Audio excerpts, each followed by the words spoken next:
Hello Eagle-Gryphon gamers, my name is Rachel and today I am sharing with you an excellent game designed by Sid Saxon. On the box is written Samarkand Bazaar, but that doesn't mean it's just one game. No friends, we are giving you 3 games in one box. That's right, in this box we have Samarkand Bazaar and Samarkand Market. So let's get started. In Samarkand, you are merchants buying, exchanging, and selling goods to build wealth. You must plan which paths to take in order to earn the quickest and greatest profit. After setting up the game, the start player begins their turn by either moving exactly 1 space or rolling the die for movement. Now the 1 space is free, but if you choose to roll the die, you must pay 5 piastres, which is the currency in this game, and also your points. So be careful how you spend your money.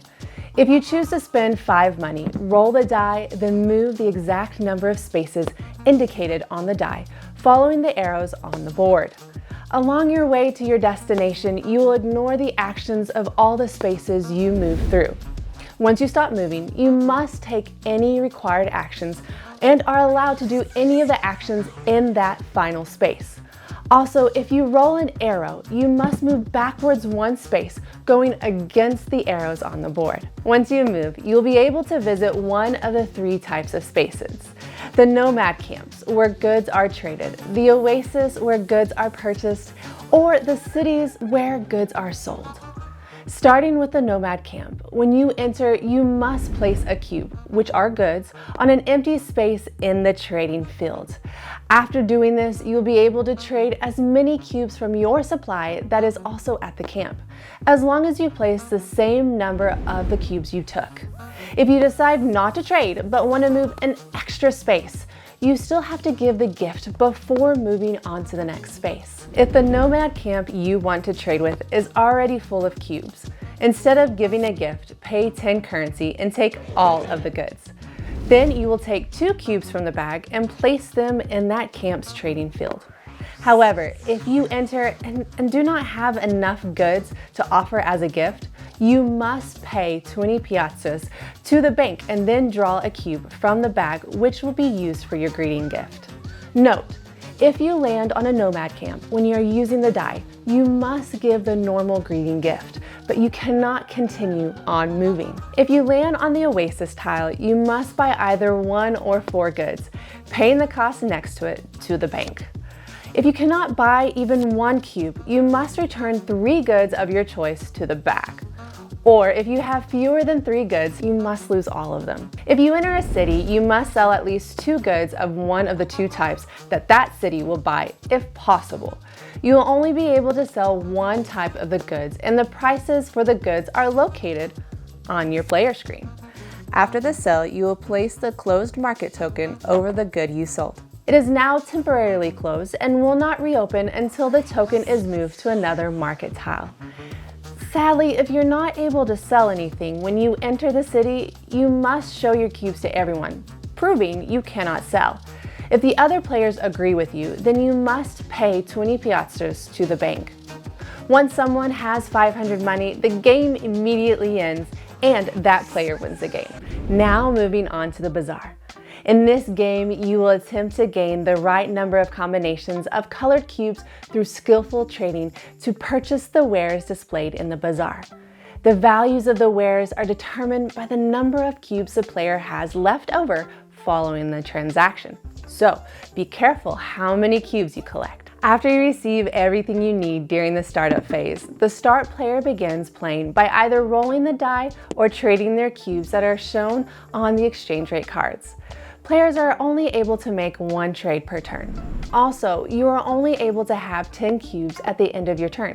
So if you have more after your turn is over, the player to your left chooses any excess cubes and returns it to the bank for you.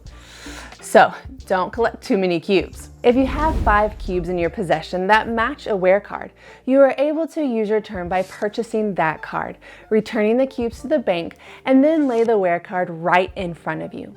The points you score for that ware card is based on how many cubes you still have after the transaction. Also, some of the wear cards have a star on them, which make them worth more when purchased.